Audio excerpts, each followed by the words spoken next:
আপনি রাস্তায় হাঁটছেন বানরের মূর্তি নিয়ে, বানরের সাথে আপনার কি সম্পর্ক? বানরের সাথে বাঙালি সংস্কৃতির কি সম্পর্ক? আমরা কি বানর থেকে আসছি? তাহলে বানরের মূর্তি আমি হাঁটে নিয়ে হাঁটবো কেন? একটা প্রজন্মকে আল্লাহ বানর বানিয়ে দিয়েছিলেন, কোরআনে দলিল আছে। আমরা কি সেই প্রজন্ম? তাহলে বানরের মূর্তি নিয়ে রাস্তায় হাঁটবো কেন? কেন আপনি পেঁচার সাথে আপনার কি সম্পর্ক? তো এখানে পেঁচার সাথে আপনার সংস্কৃতি কি সম্পর্ক? পেঁচা অমঙ্গলের লক্ষণ। তো এগুলো কি শুরু করেছি আমরা? দেখবেন আমাদের মুসলমানদের সংস্কৃতির মধ্যে এখন সব বিজাতীয় সংস্কৃতি ঢুকে গেছে। আমরা এখন পড়ে আছি গান বাজনা, ঢাকঢোল, ডুকি তবলা এবং এমন কিছু সংস্কৃতির নামে কাজ যেগুলোর মধ্যে শিরক আছে অথবা বেদাত আছে। এত বাঙালি বাঙালি করে চিৎকার করেন, তাহলে আপনি এগুলো পড়ছেন কেন?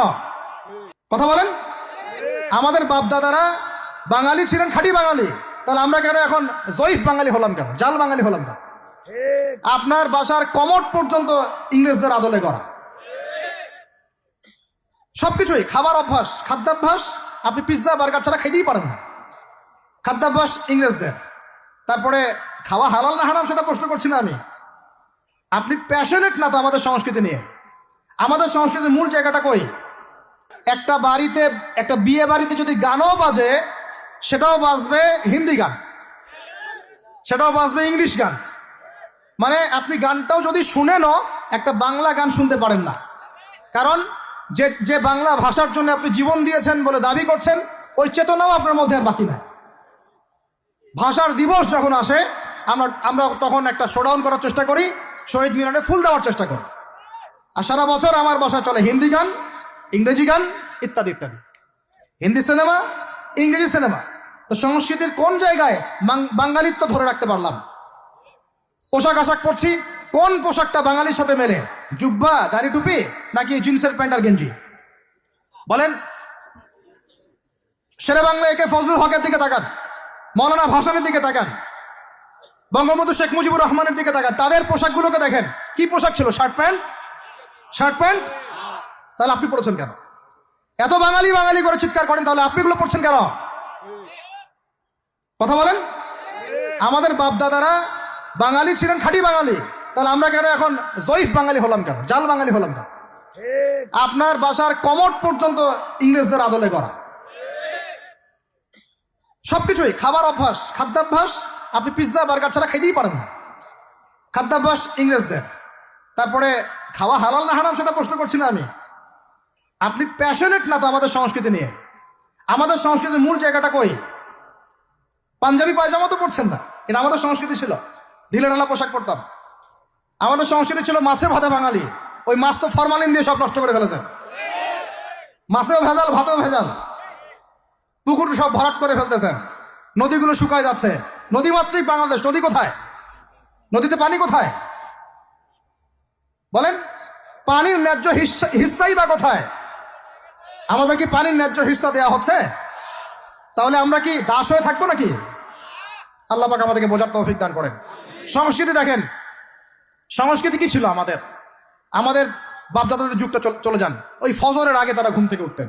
আসসালাতু খায়রুম মিনান নাওম, কানে গেলে ঘুম থেকে উঠে যাইতেন, নামাজ পড়তেন। বাংলার ঘরে ঘরে কোরআন তেলাওয়াত শোনা যাইতো। এখন কি শোনা যায়?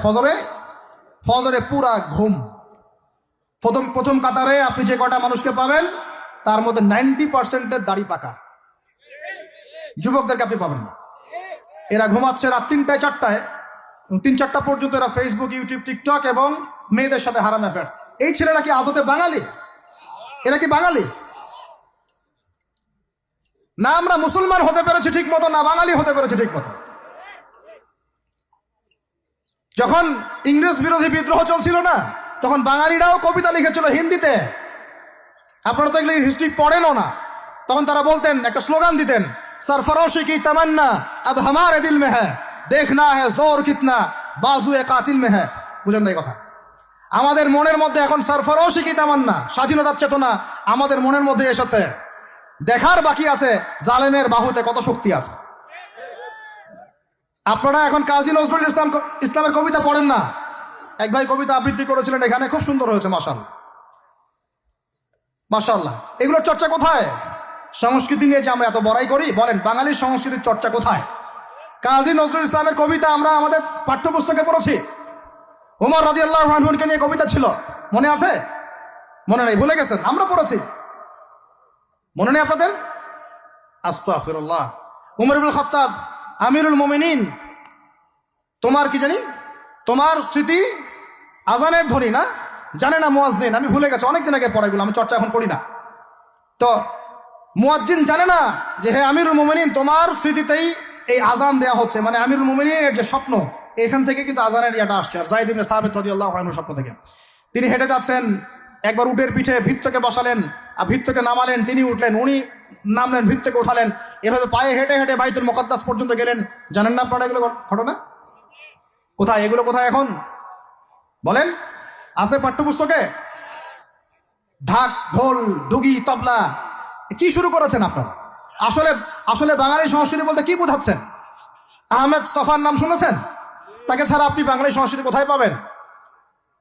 এই বাঙালি সংস্কৃতির ভিতরে এই যে ওলামায়ে কেরামের অবদান, এটা আপনি কিভাবে অস্বীকার করছেন? আমরা এখন পড়ে আছি কয়েকটা বিষয় নিয়ে। দেখেন, গান বাজনা, ঢাকঢোল, ডুগি, তবলা এবং এমন কিছু সংস্কৃতির নামে কাজ যেগুলোর মধ্যে শিরক আছে অথবা বেদাত আছে অথবা কুফর। আপনি রাস্তায় হাঁটছেন বানরের মূর্তি নিয়ে, বানরের সাথে আপনার কি সম্পর্ক? বানরের সাথে বাঙালি সংস্কৃতির কি সম্পর্ক? আমরা কি বানর থেকে আসছি? তাহলে বানরের মূর্তি আমি হাঁটে নিয়ে হাঁটবো কেন? বানর থেকে আসছে কারা? ওই যে শনিবারে যারা মাছ ধরতে নিষেধ করা হয়েছিল, তারপরেও মাছ ধরেছে, আল্লাহ পাক বলছেন ওদেরকে বানর বানিয়ে দিয়েছে। জানেন এটা? পড়েন, পড়াশোনা করেন। পড়াশোনা না করলে আমার সব কথা বুঝতে পারবেন না হয়তোবা। যদি বুঝতে না পারেন আরো একবার লেকচার শুনেন, রিপিটেড শুনেন, তারপরে আবার চেক করেন, ক্রস চেক করেন। একটা প্রজন্মকে আল্লাহ বানর বানিয়ে দিয়েছিলেন, কোরআনে দলিল আছে। আমরা কি সেই প্রজন্ম? তাহলে বানরের মূর্তি নিয়ে রাস্তায় হাঁটবো কেন? কেন আপনি পেঁচার সাথে আপনার কি সম্পর্ক? পেঁচা কি আমার ভাগ্যের প্রতীক? হাত থেকে যদি কিছু পড়ে যায়, আমাদের অনেকে বলে যে একটু বসে যান, অমঙ্গল হতে পারে। চিরুনি পড়ে গেলে বলে যে মেহমান আসতে পারে। বিড়াল সামন দিয়ে চলে গেলে বলে একটু বসে যায়, অমঙ্গল হতে পারে। ইসলাম কি বলছে জানেন? যখনই মনের মধ্যে কোনো কুলক্ষণ আসবে, আপনি পড়বেন, আমার সাথে বলেন, আপনি পড়বেন আল্লাহুম্মা লা খায়রা ইল্লা খায়রুক ওয়ালা আল্লাহুম্মা লা তায়রা ইল্লা তায়রুক ওয়ালা খায়রা ইল্লা খায়রুক ওয়ালা ইলাহা গায়রুক। মানে আল্লাহ আপনার দেয়া কল্যাণ ছাড়া কোনো কল্যাণ নাই, আপনার দেয়া অকল্যাণ ছাড়া কোনো অকল্যাণও নাই, আপনি ছাড়া কোনো ইলাহ নাই। এই হলো মুসলমানের আকীদা। তো এখানে পেঁচার সাথে আপনার সংস্কৃতি কি সম্পর্ক? পেঁচা অমঙ্গলের লক্ষণ। তো এগুলো কি শুরু করেছি আমরা? যে কোনো একটা বিষয় নিয়ে যদি আলোচনা করতে চান, আসেন, বসেন, আমরা বসি, আলোচনা করি, সমাধানের পথ খুঁজি, প্রতিভাকে মূল্যায়ন করেন। ইউসুফ আলাইহিস সালাম বলেছিলেন যে আমি বিশ্বস্ত আস্থাভাজন, আমাকে এই খাজানার দায়িত্ব দেন। কে বলেছিল? ইউসুফ আলাইহিস সালাম। কখনো কখনো দায়িত্ব চেয়ে নেওয়া জায়েজ, যখন দেখবেন দায়িত্ব নেয়ার যোগ্য কোনো মানুষ নাই।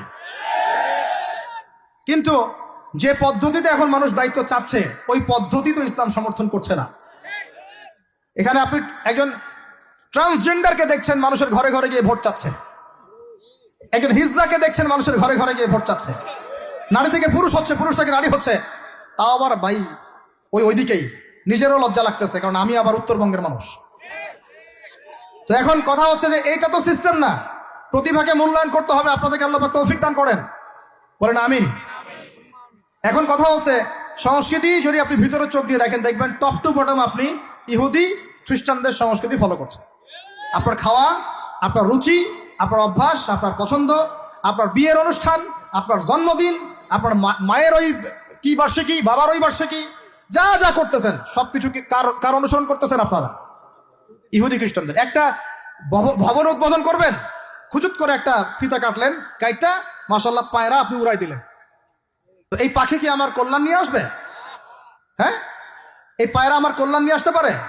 ওইখানে দাঁড়ায় 2 রাকাত নামাজ তো পড়তে পারতেন, পরে আল্লাহর কাছে দোয়া করতে পারতেন, আল্লাহ আমি এই কাজটা শুরু করলাম, আল্লাহ তুমি বরকত দান করো। এটা আমার সংস্কৃতি।